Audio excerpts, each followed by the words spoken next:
dekat tempat lubuk. Dan jadi kalau macam keadaan seperti ini, di mana saya boleh lihat mungkin wujud kepincangan di antara PAS dan DAP, saya akan eksploitasi. Sebagai seorang ahli politik, itu memang kerja saya.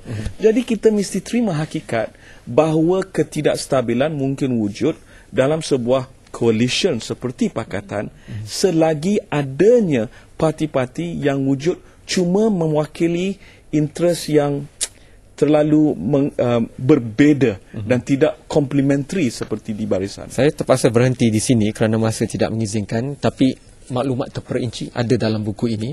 Anda boleh membacanya sendiri dan saya akan tambah sikit di situ kerana Saudara Suflan juga mencadangkan supaya untuk membuktikan bahawa mereka mewakili masyarakat Malaysia yang majmuk, mesti ada kota untuk setiap konstituen. Itu misalnya Bumiputra 1,500, bukan Bumiputra 1,200, dan juga ada kawasan konstituen yang dihaskan untuk Bumiputra dan yang bukan Bumiputra.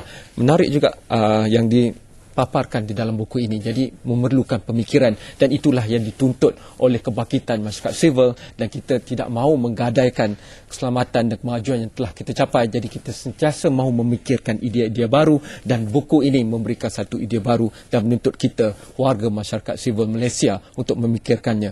Hantarkan pandangan anda sendiri kepada sudutpandang@astro.com.my. Sekian sahaja untuk malam ini. Assalamualaikum dan selamat malam. Terima kasih.